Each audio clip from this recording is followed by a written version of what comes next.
Hi, everyone, and welcome back again to another episode of Take the Weight Out of Weight Loss. Today, I have with me a very, very special guest. I promised you guys last time that I really wanted to get more into mental health, men that struggled with obesity, and how they handle binge eating, emotional eating, and I'm delivering. I have with me a very, very special guest, formerly known as Papa Fit. I would say, but I guess his regular name is Aimon. Am I saying it right? I know you as Papa Fit, so that's what I'm gonna go with. Okay, amazing. And so we're gonna get to know a lot more about his story today, and let's get right into it. Hello and welcome. Morning, how are you? I am very well, thank you. Thank you so much for joining me. I know this has been a long time coming, so thank you for one, being very patient with me, and two, being here today. How have you been? Awesome, yeah. Exhausted though. Yeah, new baby. That'll do it to you. How's is it? Are you getting back into the routine and swing of things for yourself? Yeah, but I'm earning the name Papa for sure. I can imagine. I can imagine. So, first thing, I found you, I think it was like 2 or 3 years back on TikTok, very similar spaces, talking about food, health, weight loss. And I was just so intrigued I loved first, I told myself, God, he's in Dubai. So, all his tips and tricks are from Dubai, like all the high protein stuff. So, that was what intrigued me the most. But let us take it even further back. How did this inspiration of you talking about food come along? Tell us about your weight loss struggles, and let's take it as far back as we can. So at one point I was around 150 kilograms, I'd say. So I was a big boy. I was highly functioning though. I used to play American football growing up. I was still very active. So it didn't bother me per se for a long time. I was sort of getting away with it. How did I get to that point though? I wasn't born that heavy. I was kind of like a long stringy kid growing up. But I was all over the place. I kind of had like a refugee upbringing. So my father's Arab, my mother's British. So we left the UK, we went to Saudi, we went to Egypt, back to England, and then finally we settled in the US. So moved around quite a bit. So I was always the weird kid with a weird accent, moving schools constantly. So like you kind of stand out. But there's something very unique about me too. So I used to have a birthmark on my right cheek, right over here. So I don't know if you can see the scar anymore, but that was something that I had to kind of deal with quite a bit. I got bullied a lot, particularly in the UK. Actually, that was some of the worst experience. So they used to call me like I don't know if we're allowed to swear, but Go for it. 6-year-old anyway. So they already used that kind of language. But yeah, they call me shit face, and because it was this big old birthmark right there on my face. Oh my God. So that was a big part of, I think, where my insecurity came, especially about my looks. And it was pretty bad. Like they would like do competitions, try and knock it off my face. So they'd be like hitting you in the same spot over and over and over again. It was terrible.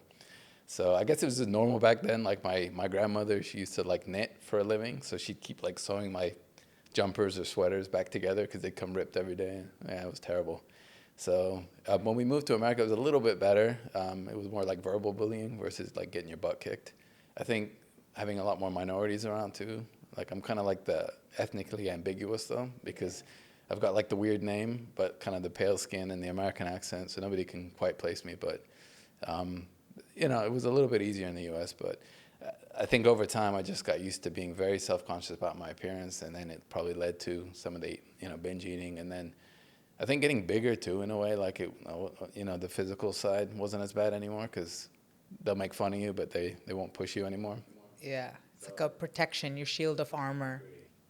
And then eventually I leveraged that. In American football, they love it. They're like, yeah, just get bigger.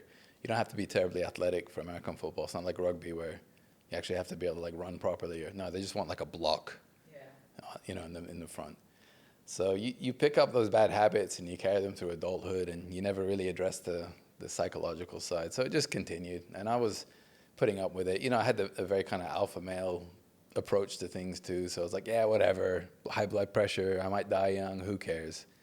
But it wasn't until a very significant event that I finally like made a change for good. Because I made a few mini transformations here or there. In university, my parents left, and it was a bit tough. So I lost weight probably unhealthily, but I did a couple of mini transformations along the way. I always would gain it back though. So if something went wrong in life, or any like major transition in my life. So when I moved to UAE, I started gaining a lot of weight again on my own once again without my family, things like that. But when I got married, and I don't know how my wife agreed to marry me at 150 kilograms, but It's true love. right? She, by the way, she was 48 kilograms at the time. I was 3 of her. I think like from the knee down, like that was her weight. That was the sort of as a comparison. But we, so actually, it was really early in our marriage that I realized that we had major fertility issues, and by we I mean me. So normally it's the women they kind of blame for these things, but I think they're realizing now a lot more, especially with lifestyle issues, that men are struggling soon.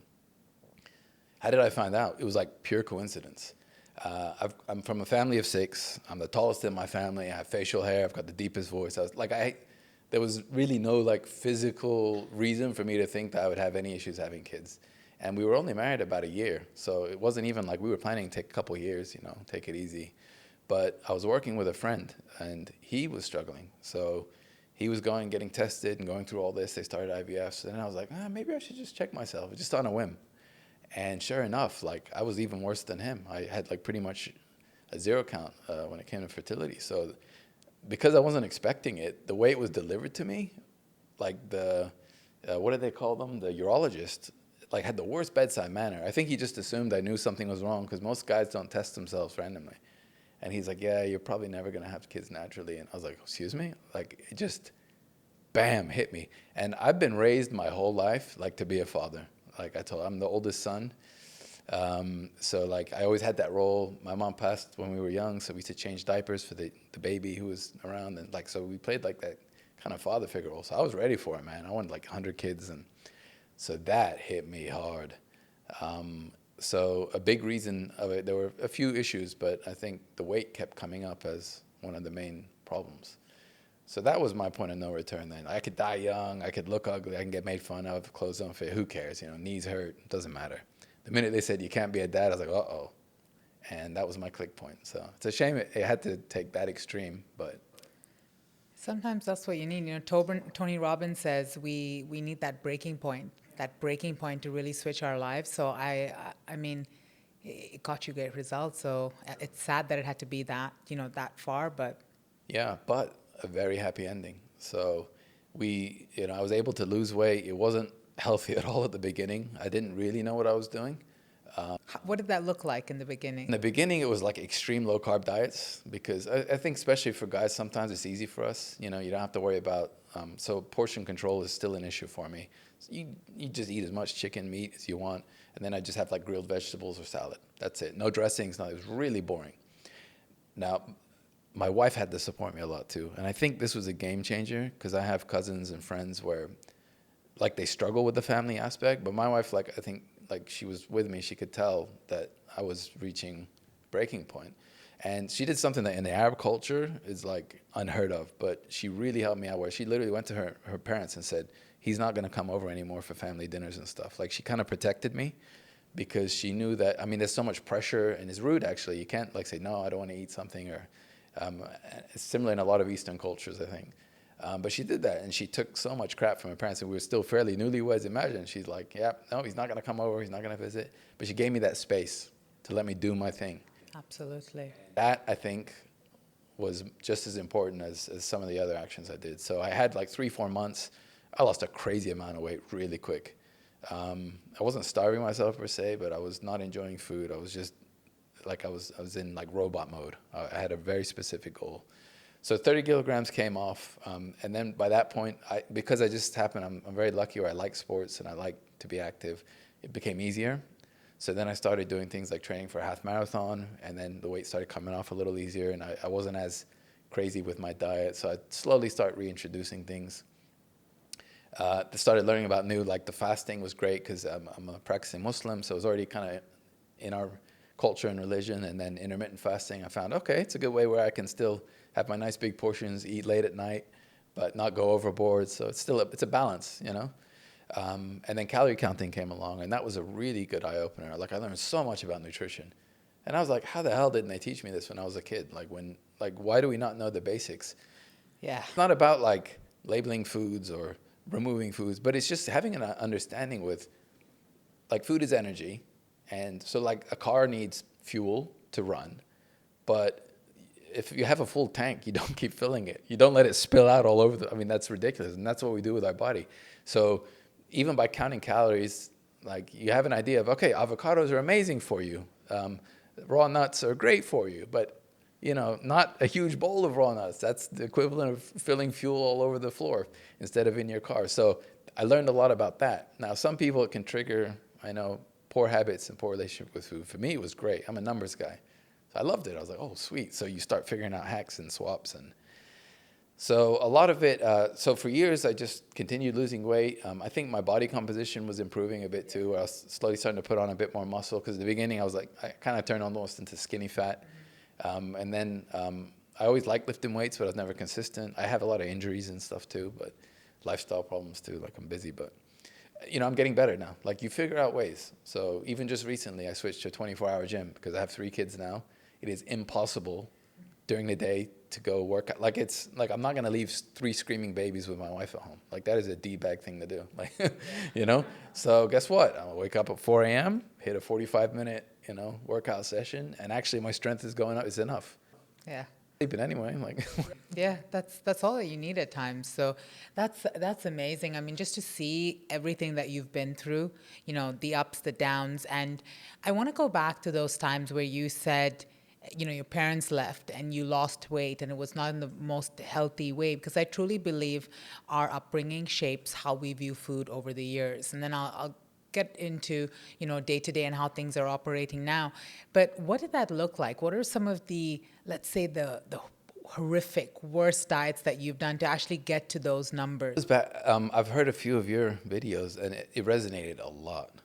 I'm talking like disgusting amounts. So like I go through a drive-through and order like 8 burgers or something, like, and then eat half of them on the way. So then only the other half people would see you eating, but it was still a lot. But I was a big guy, so you can kind of get away with it. Going to an American university, it was, but yeah, a lot of just that binge eating, mostly on my own. Yeah, and it was a big cycle like that. A lot of liquid calories too, because I had to feel full all the time. Yeah. Whether it was orange juice or whole milk, I still drink a lot of milk. Like I love milk, but you just have to balance it out. So find a way, either try and drink less or not. I'll go to skim milk. I know it's processed and a little less nutritious, but it's helping me. So I'm not gonna get rid of a tool, even if it's less optimal, if it's helping me. So I'd say that was a majority of it. Luckily, I never drank alcohol. I don't even have a big sweet tooth. So there's a lot of things that you'd be like, how the heck did you get that big? Yeah, but it was just pure, lack of portion control and then trying to fill something in with food, just keeping my stomach engorged all day long, whether I'd like to, and then passing out. So then it led by hours of inactivity because I wouldn't go out. I wasn't socializing. I felt, I was the outcast guy, like the only one not drinking, the only one not partying, the only one not with a girlfriend, things like that. So like I didn't feel even, I think in university too, I struggled because I felt like the oddball as usual. So yeah, I would just eat a bunch, pass out, sleep. So then, when you mix massive caloric intake with completely sedentary, like might as well be in a coma. It's a horrible recipe. Yeah, the weight piles back on really quick, really, really quick. And then when your parents left, you said you dropped a whole bunch of. I weighed a lot. I just stopped eating at that point. I think. So was it just absolute 500, 600 calories a day? Like what were you consuming? So I was living in a co-op where, so it's like with the kids that can't afford to live on campus. There was like a little cooperative living place right across the street, so you could still walk to school. You paid really low rent because you had to work to kind of support it, and it was all student run. So there'd be like a president of the co-op, and then there would be like a treasurer, and we would deal with the university directly. So like we had to manage our own finances. If there was like maintenance issues, we would fix it ourselves or it was interesting in that way. But it was a little bit of an unhealthy environment because most of the people were low income and struggling. So there was a lot of people with like drug problems and coming from all walks of life and mental issues. And so it was a breeding, but you did get like food as part of it. So we had a chef there that would come and he would make like breakfast, lunch, dinner, buffet style. Okay. And you can kind of eat whatever you wanted. So it wasn't like the most amazing food, but it was like, actually it wasn't a bad deal. I think we were paying like $250 a month for everything. So that's amazing. Food. There was a common room, like a pool table. So it wasn't actually that bad. So I would maybe get one of those meals a day, and that was it. And then I started working out a bit and playing basketball. I loved basketball a lot. So I was trying to get out more because I was feeling a bit lonely. And it wasn't completely, I'd say, like off of poor habits, but I was way under eating. I was really confused. I didn't know who to hang out with because there wasn't a huge Muslim demographic, or I wasn't hanging out with them for whatever reason. I think I wasn't driving a lot. I wasn't getting out. And then the people who were there, like they were all like, they used to call me narc because I'd be the only one not smoking. So they'd be like, "Why aren't you smoking, man? Are you undercover or something?" So just a lot. I just would hide away, and it was almost similar, but the opposite. So instead of like passed out all day after binging, I would just pass out all day and be like, "I'm hungry. That's my alarm clock." Yeah. It's were you dealing with a lot of anxiety, depression then because your parents had left? What was the emotion, if you could say? It was tough. So they were gone. 9/11 was my first year of university, so there was a lot of that where we would get like bottles thrown at us and stuff, like because it was a very sensitive time and people were freaking out. Now I'm like an undercover Muslim, like you can't tell by looking at me, usually, especially if I shave and my accent. But my sisters used to wear headscarves, for example, so like that I think was always like that identity crisis, and not feeling very welcome all the time was really difficult. Because of my mom passing away, we were kind of struggling a bit financially for a really long time. Big shout out to my stepmother who just like cleaned everything up, fixed us. That's a whole nother story, by the way. That's like a movie story. But so yeah, it's just dealing with, it's a culmination of all these different things. And then when you're in university, then you got the pressure. My father changed for a job, but then he ended up having to come back because his parents got sick, and so he was unemployed, and then I was trying to figure out a way to help them financially, and like it was just so many things happening at once.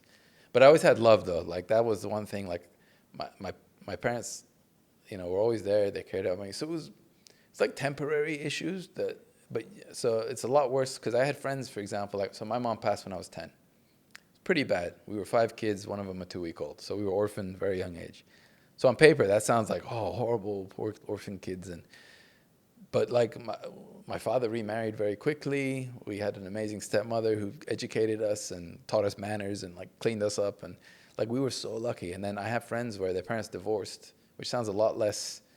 And they were like living way worse times. Like they were like every Christmas they were like, oh, I don't know where to go. If I go to my mom, my dad thinks I hate him. If I go to my dad, my mom, like it was terrible, the situation there. Right? So I was in a fire, but I was never burned. Like so some horrible things were happening, but alhamdulillah, like I feel like God was there. So I always had that love, which was important. So it was more just circumstantial things happening, unemployment, political issues, our own like situations that made life a bit tough.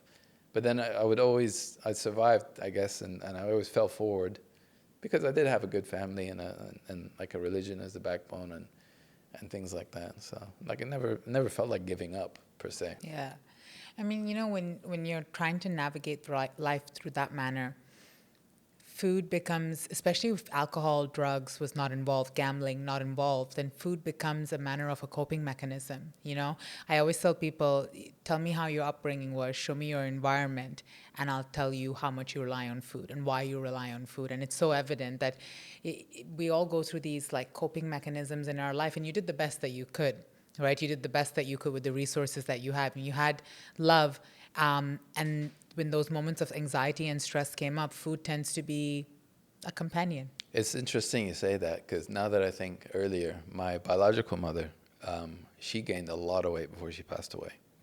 So I wonder if also we picked up some habits because that's how she dealt with her situation. She was only 32. She contracted skin cancer. It was in her eye first, so they had to remove her eye.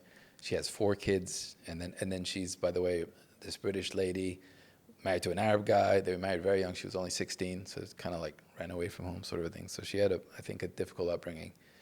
And then, she was very heavy set by the time she died. So I don't know if that was a side effect of medicines she was taking or just her way of coping. But there's 2 things that I always remember about her. Yeah, the weight, and then she was a nail biter. And I don't know if you can close in. Something I just can't break. Like she had nothing, though.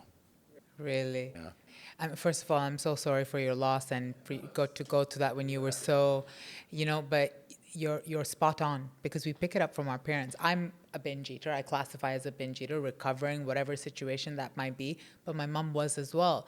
She hit it really well. She went through periods of losing weight and then gaining weight. And then there was these periods where she would take plates of food to the bedroom, sneak back down and be like, what is she doing? Why is that happening? And then I started noticing myself doing that, making these small plates of food, binge eating on them. And, it's sad, but we pick up these environments. If we're not taught how to emotionally regulate, we'll pick it up from our parents on how they emotionally regulate. And unfortunately, I am not a believer in placing blame. It's not like our parents are given, a manual. Here's how you're going to raise all your kids for them to be the best individual. They're doing the best that they can.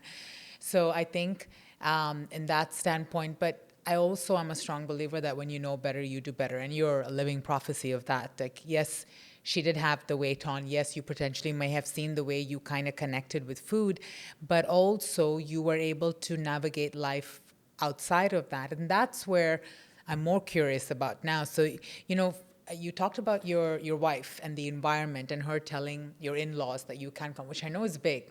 This is really big. I see it from clients all the time being like, yeah, but I have to go to my in-laws on Sunday and I can't say no and it's going to be so rude. I think that's one of the toughest things. But you said something that really struck a chord for me. You said it wasn't about the enjoyment anymore. It wasn't about I just ate because I had to eat. How did you manage that? How did you manage the fact that food was no longer going to be an enjoyment? Because that's big. Like I said, for me, it was a bit of a cheat code. Like I didn't care about anything. The minute you said I can't be a father, that was it. No other worldly pleasures mattered. Like 1,000 things went through my mind when I found that news out. Should I leave my wife? Should I let her find a guy that can actually, give her a family? Should I, like, so much horrible, thoughts and things. So I didn't care. I didn't need to feel like it wouldn't have tasted good anyway at that point. At the beginning, it was trauma. It was a very traumatic incident for me, and for men too. Like that's literally your manhood. Like you can't have children. Yeah. In the society, especially the generation I was raised in, like that was really important. Like to kind of show your manhood and have children and raise a family and do all that. So it did, I think in a way, in a sad way, it made it easier for me because I didn't have to constantly battle with slipping back and falling back. And while most people hopefully don't have to hit that level of extreme in their life, but then it makes it a different kind of challenge for them because it really is hard. And I have a friend, it's so interesting. He does a lot of fitness coaching and stuff. And he's been fit most of his life. And then he has kids now. And he's put on some weight. And he is struggling so much now. And he's coming to me for weight loss advice. And I'm like, dude, you've coached thousands of people. I just do it for fun. Like, I'm this crazy. If you see my channel, I'm a crazy old dad. Like, I rant. Half the stuff is just all, like, personal experience, anecdotal. I don't have degrees per se in anything. And then he's coming to me for advice because it really is harder and I think that's why it's great to find people maybe that have that background when you're struggling because it's a different game. And now, it's amazing that just seeing that made me, I guess, more proud of myself too and realize, yeah, actually it is. Yeah. When you're overweight and then having to. It's a big, big achievement. A big achievement. I think,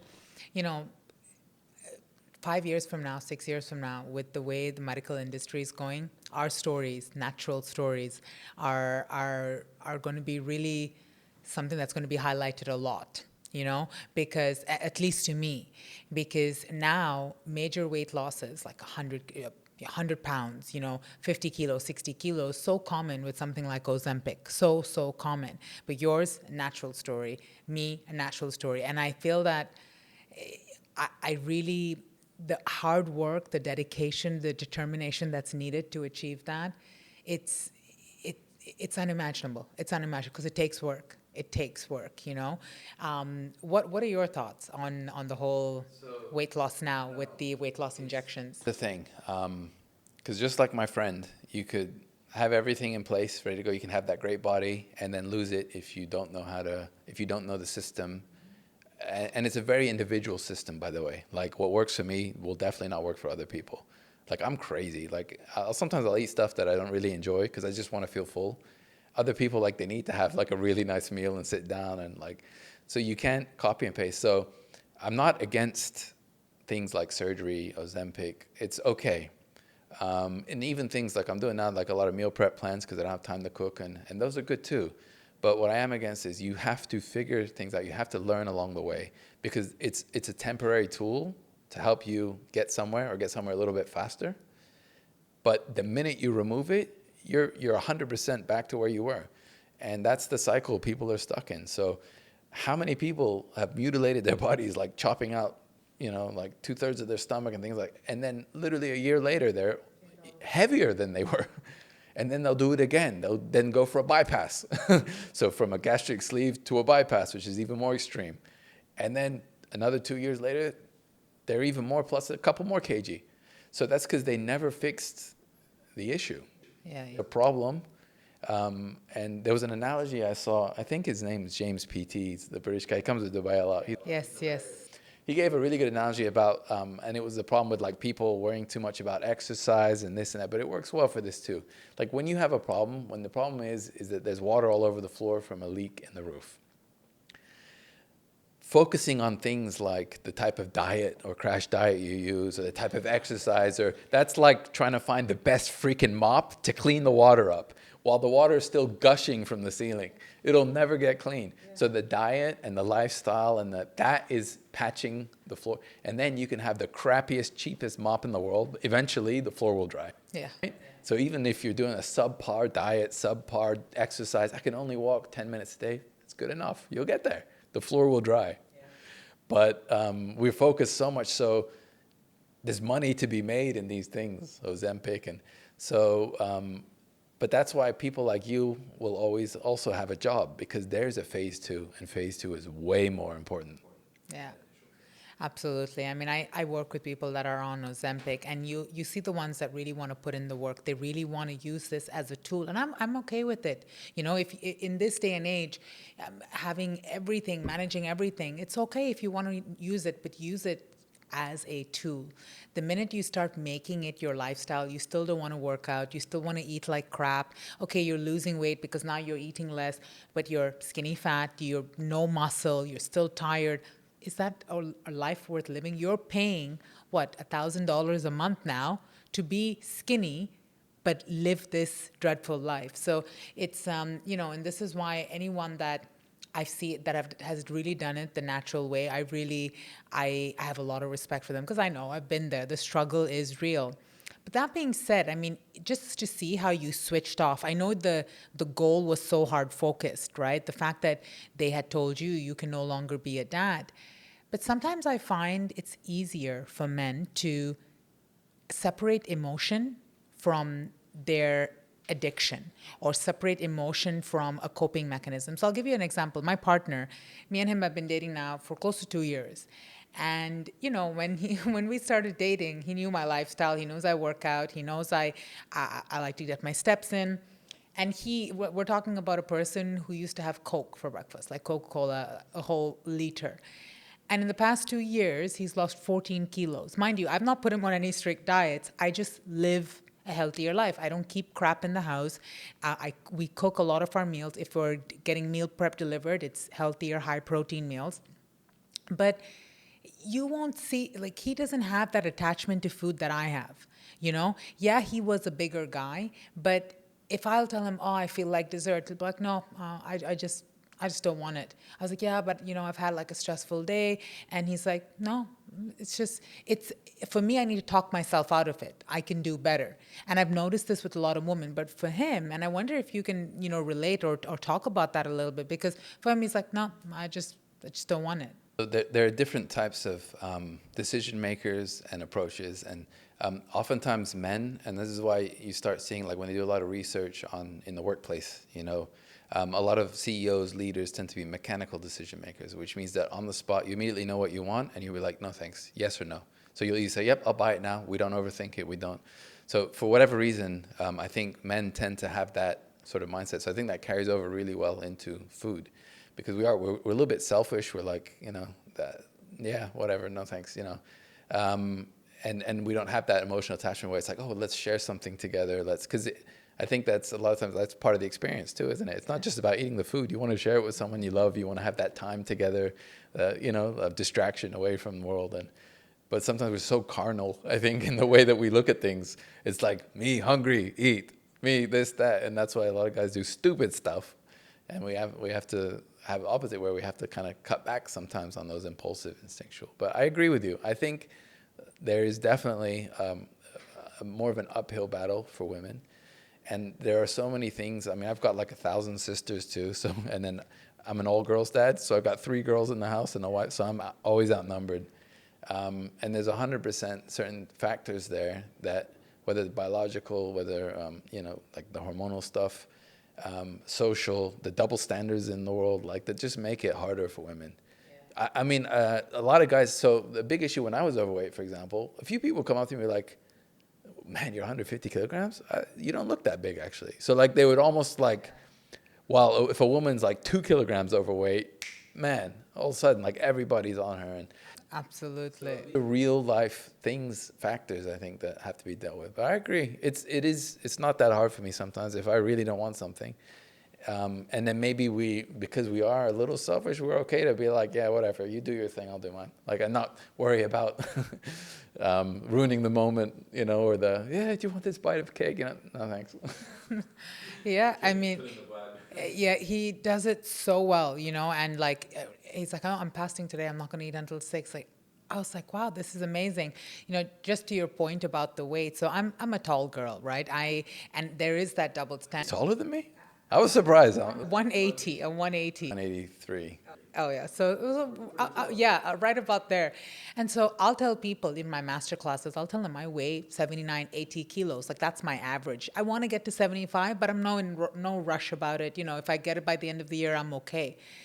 And the minute I say that number, mind you, everyone in this room is struggling with their weight. Everyone in this room is, maybe the same weight as me and want to get smaller, or maybe 20, 30 kilos different. But the minute I say it, they're like, oh, 80 kilos, she's 80, she's 80 kilos. Like, it's a big number for a woman to be that big. And they're like, oh, but you don't look it. And do you still want to lose weight? That's the next question I get.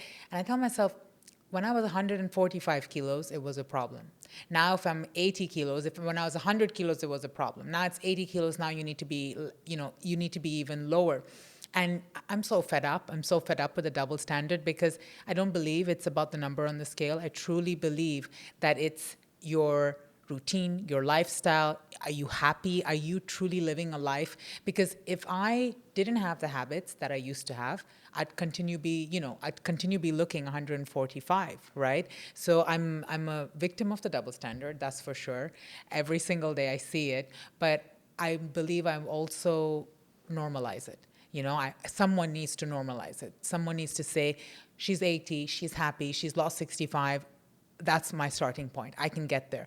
Because a lot of people, when they want to lose weight, and I wonder if you had that, because give me some insight as well. When I ask a woman, okay, tell me, what's your goal? Where do you want to get to? It'll never be, okay, well, let me lose 10 kilos first and kind of see. Oh, I want to be 65. I was 65 when I was 16. It did me wonders, and that's what I want to be. And so when you started losing weight, did you have a goal in mind? Did something kind of, Me, like I was married already, and so it was a bit of a different situation. I think maybe if you're a bachelor, you'd probably be a little more on the aesthetic side in terms of goals. And I didn't have a job where I was required to be very physically kind of like fit or anything like that. I was in education. So for me, I just wanted to get healthier. And then I want to be able to do more of the stuff that I like to do. So get more back into basketball. But thinking about it now, so I think in terms of like body fat percentages a lot. So now it's like, so it's more just like a certain look, not necessarily a number on a scale. I have a feeling with women, the number on the scale matters more. Because for men, like, we don't mind getting heavier if you're getting a bit like, I'm 260, man. What are you going to do? Like, like a whole Bradley Martin thing. So I think the number doesn't mind, but it's maybe more the composition. So for me, like a dream now, like I've never gotten into like abs territory before. it's really hard because it's not really worth it, the amount of pain you have to go through. Like your libido drops, your energy drops, your mood, like everything's way harder.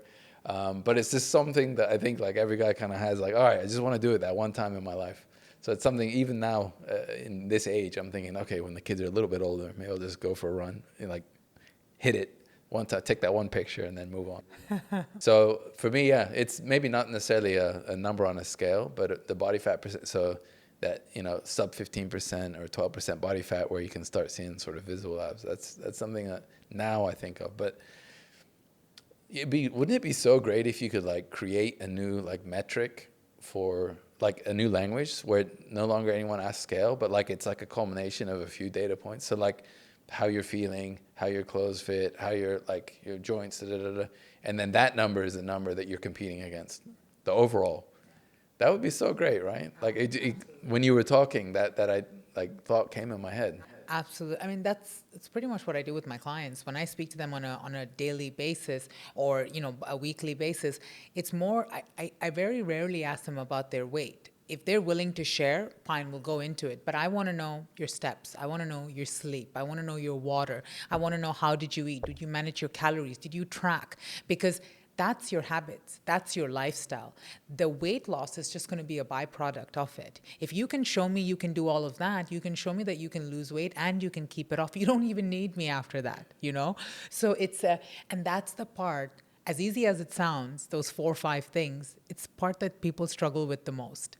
They struggle with just those parts the most. And it's heartbreaking at times. It's heartbreaking because once you can just, get that side of things, it gets easier. And this is why I feel that, you've been successful. How long now you've kept the weight off? About 12 years, yeah. That's a long time. It's a long time to keep. Years old, guys. Yeah, that's crazy. And so here's my question for you. What does that routine look like? What are the major changes you've had to make to keep it off for 12 years? The thing I realized is that my like approach is very dynamic. So I think I always imagined that like I would kind of do a whole bunch of hardcore things and then have this like nice maintenance level. And it's not like that because life is not static. Life is dynamic. Yes, you can say that again. So I'm lucky where now I know all the different tools and the pros and cons of each of them and how, for me personally, they make me feel.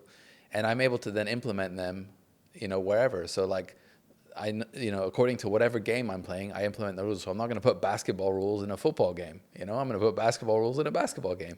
So for example, if there's like an event coming up or holidays, or I'm definitely not going to have the same approach as if just regular life where I can be a little bit more conservative, a little bit more, on target.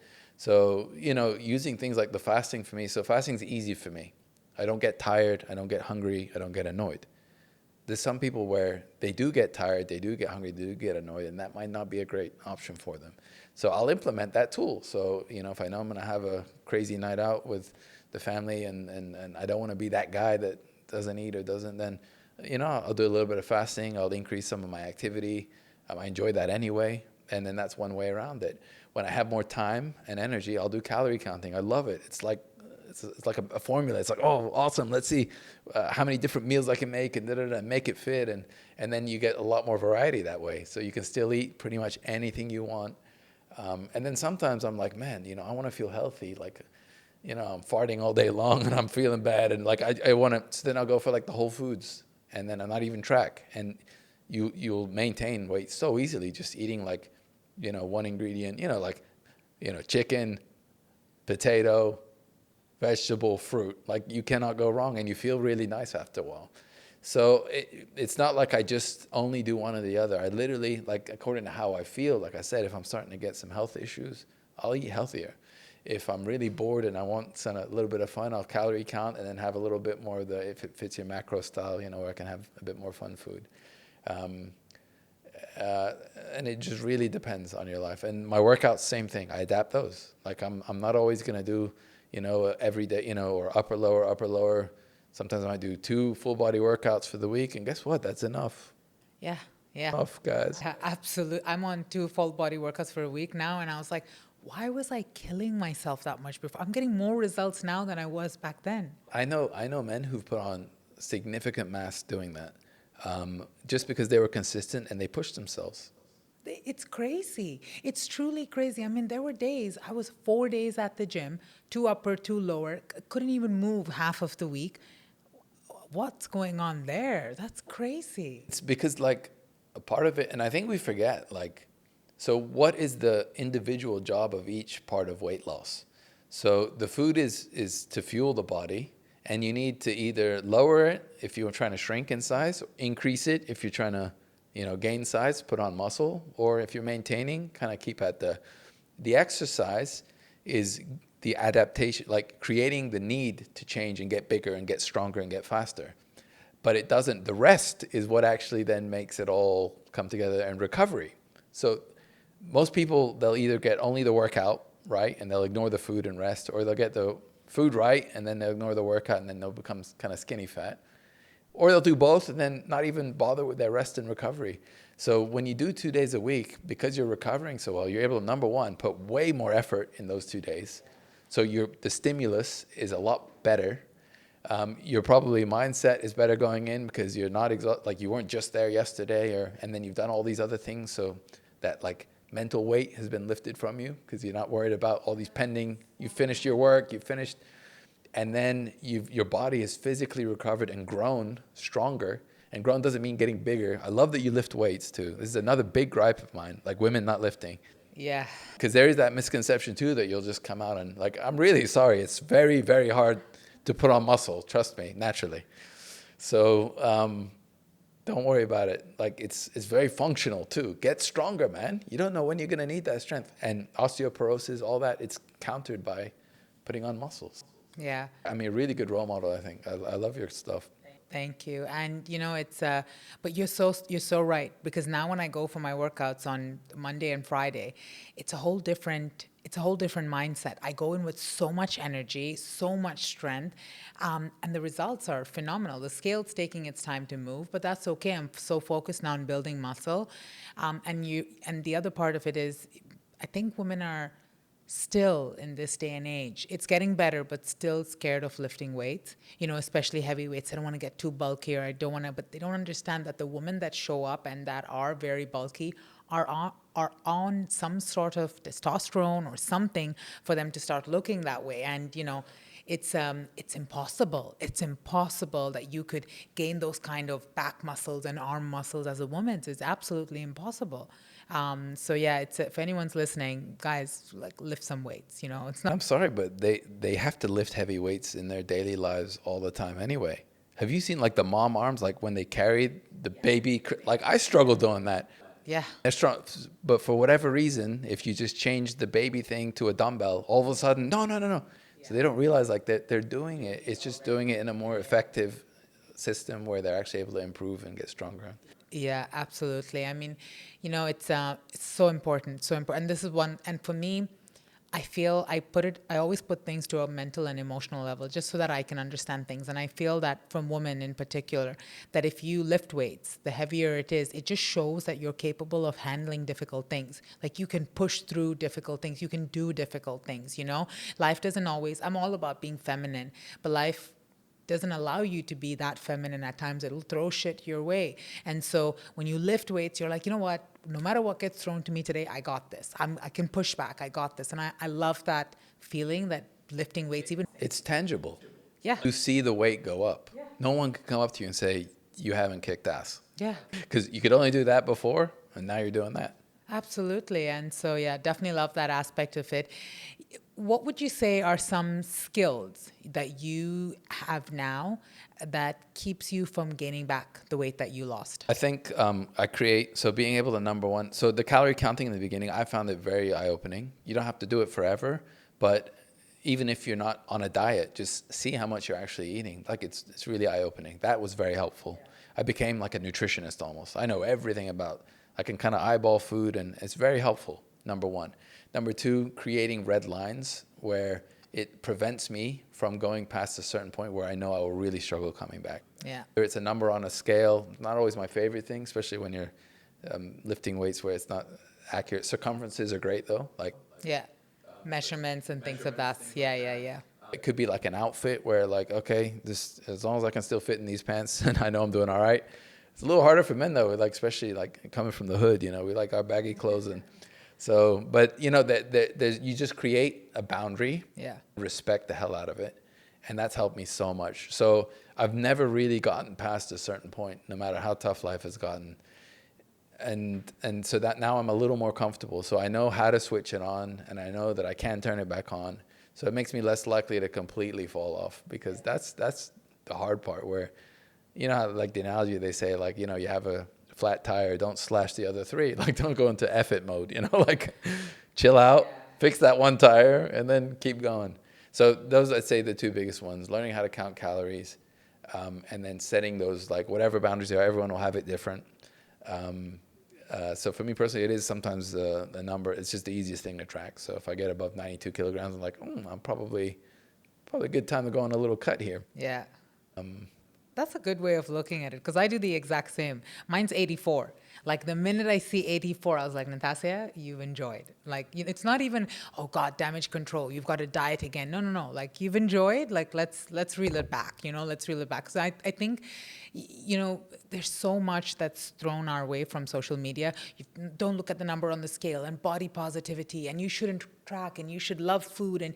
And while all of that is great, we're confusing the people that are actually struggling with weight. You want them to not worry about weight. You want them to, eat as they like, be intuitive eaters, but they're struggling with their weight, and you're trying, like, they're so confusing to individuals. And I just tell them, listen, stop. Your primary goal is to stop overeating and lose the weight. It's your primary goal. Then after that, once you're able to look at your accountabilities, look at your boundaries, your red lines, then you can tell yourself, you know what, maybe I want to be vegan now. Maybe I want to be an intuitive eater now. Maybe I want to go into body positivity. But you can't get there while you're still struggling. And I'm a big proponent of, so for me, like, losing the weight should be the number one priority. How you do it is secondary.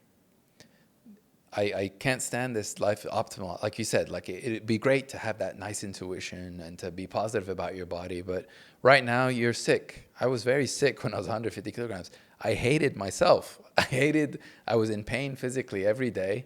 I was making excuses. I wasn't progressing in life. There were things I really wanted that I wasn't able to get because of the weight. So lose the weight first. Even in a suboptimal way. I told you at the beginning, it wasn't great. It was like extreme low carb. I wasn't social. I wasn't going out. That's not the way you want to live your life. It wasn't sustainable. But guess what? So many of my problems disappeared just from that first 30 kilograms. Blood pressure issues, joint pain, this, that. And then I was able to then say, okay, now I look a little better. Now let's feel better. And now let's do it in a more sustainable way and a smart way. But just lose the weight, even your confidence. Like, like, I'm sorry, but you smash your job interviews when you're feeling better. Buying clothes, like, it's so much easier. It's cheaper, you no longer have to get like specialty store crap and this and that. Like, you save money when you're healthy. So you do spend a little bit in some areas, and then you save tons of money in other areas. So there's all these side effects. So I always say, so if you see my channel, a lot of times you'd think that, man, this guy, like, I'm always eating, like, I eat a lot of processed foods and this and that. But I always try and bring back, look, the number one focus, this message, I'm not trying to say the obvious stuff. We all know that a salad is healthier than fast food, but we're eating the fast food. So if you can stop eating at least the fast food and have something a little better, lose weight, and then, like I said, naturally you'll say, okay, now I want to kick it to the next level. Now let's start eating, like, really healthy stuff. Absolutely. I agree. I call it a bridge. You can't go from 10 Cokes a day to lemon water every day because it's so good for your body and your soul. I mean, come on, we know it's good for my body and soul, but you're going to tell a 140 kilo person that she cannot have 10 Cokes a day and she needs to start having water and lemon. How long is she going to do it for? 1 week, 2 weeks, 3 at max, right? And so we have to have that bridge point. And then she says, okay, I'll have Diet Coke. Then you'll have everyone in the industry telling her, no, don't have Diet Coke. It's so bad for you. It's so bad for you. But she's trying.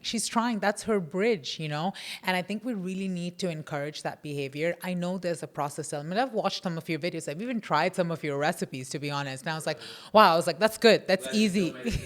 I was like, that's good. That's easy, But this is where the confusion comes in with all the vegan and the vegan diets, the Mediterranean diets, and you wholesome foods. I get all of that. I get it. And you can choose that life, but that comes after. If you're struggling with weight, that should not be your top priority. And I'm with you 100% on that.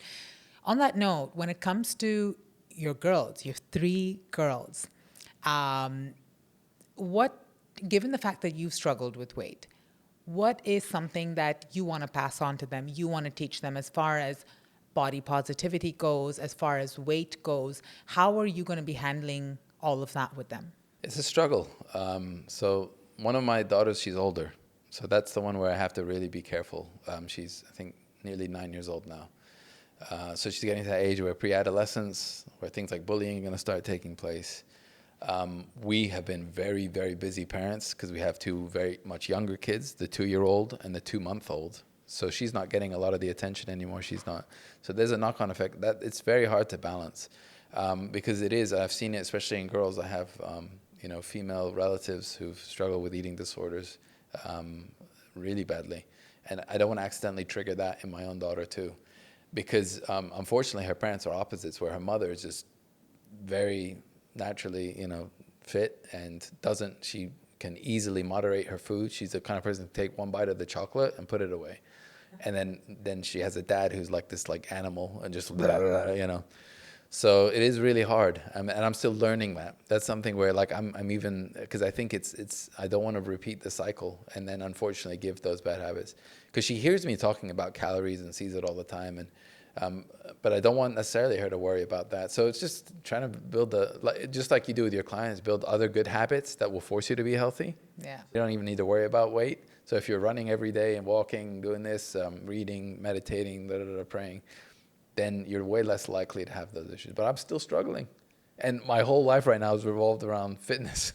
So imagine like the regular Joe with their kids, and because you're finding so much stuff. You're finding, okay, multi-billion-dollar industries that their whole goal is to get you addicted to food. And they hire like genius scientists to put chemicals in there to make you addicted. Like, it's an unfair fight, man. Regular people versus scientists, they will win. They are winning. So, and then because both parents work nowadays, and in the old days maybe you had only a single parent working, and so you had like that home presence and the family meals, and let's all eat dinner together, and life isn't like that anymore. Everything on the go. So it's really hard, and I think that we all need to maybe even look into that, because I'm struggling too. The younger ones, we'll see. I mean, and then there's genetics too. So the older daughter, like I think she's more like me, where she can put on weight quicker. The little one is like a ninja or something. Like she just doesn't even eat, and she just goes around like beating people up and like running around. They're very different. And then having to balance it where I'm just trying to shove as much butter into the little one as possible, and then try and find a way to support my older daughter. So I haven't figured that one out, if I had to be honest, because it is hard. Because if you push too much, you could actually create a bigger problem. And I just want, at the end of the day, I want her happy. That's my first goal. Let her be happy, healthy. I want her to be a kind person. She doesn't have to be the best looking. She doesn't have to be the smartest in the room. She doesn't have to be wealthy. I don't care. As long as she's honest, caring, and happy. And then hopefully some of the other stuff will click into place too. Yeah. I mean, that's really beautiful.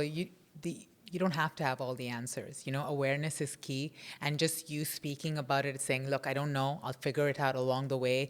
It might work out in the best way possible. And of course, there'll be learning lessons that we can kind of work through. I think that's really, really beautiful in itself.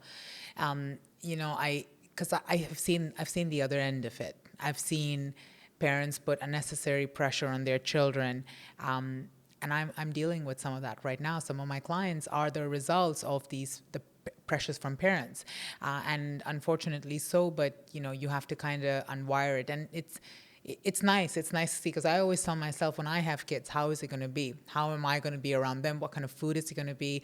Not that I'm obsessive, but I have a way of life. I have a way of life. You have a way of life. We have borderlines that we kind of live around, because we know what it feels like to be 145, 150 kilos. We never want to do that again. So it's interesting. It's really interesting to hear and see, one, how far you've come, two, what you're passing on through your community. I read your comments. I think the other day, you forget what you were showcasing, but I was reading the comments and everyone was like, yes, please show us some more, like tell us where we could get this. And I think that's, you passing on that knowledge So helpful, so beneficial, because you're showing people out there that it can be done, and you can see from the response that people need it. They need the guidance, they need the assistance. If you were to leave, let's say, 2 or 3 messages for men in particular, young men, men in 20, 30, 40s, 50s, struggling with their weight in this day and age. Maybe, in the country that we live in, where body image is so profound, having six pack abs is something that people sought for. What would your messaging be to them? I think it's helpful to think of it in terms of what legacy are you leaving and what are your priorities. If you can get those correctly. So, for example, in 100 years, are people going to talk about your six pack? Are they going to talk about bigger impact that you've done? Your manners, your personality, were you a good leader? Were you a good person, a good father, being healthy supports all of those goals. And so just make sure that you're not, number one, you have to put in the work. It's not easy. It's worth it because you are leading by example. But at the same time, make sure that you're not sacrificing other things in the process. So don't become purely selfish and purely sort of superficial, because there's a lot more to being a man than just a certain look or a certain... and take help, for God's sake, It is hard. It's hard to open up. And there's a lot of confusion, like you're supposed to be tough. You're supposed to be, don't... And then there's that saying, don't mistake kindness for weakness. And you can be a nice person, but still be, a protector and still be. So I'm not going to let someone punch me in the face. But if I have to knock him over defending myself, I'm going to pick him back up, and then maybe we'll become friends. That there's a difference between being a pushover. So don't get confused, I think, by society. But at the end of the day, like the priorities that I mentioned, like they're so important, because we're going to die one day. I will be in the ground, and nobody is going to care what I look like. Did I ever say something hurtful to them? Was I around enough for them? Those are the things that you leave. But being healthy gives you more time, gives you more quality to do those things. So it's really important. And I do think everything else gets better when you are healthy. Religion, family, all of it, job, everything. I agree. Your health is your wealth. Take that away, and all you're going to try to do is try to get better. And then only then you can try fixing everything.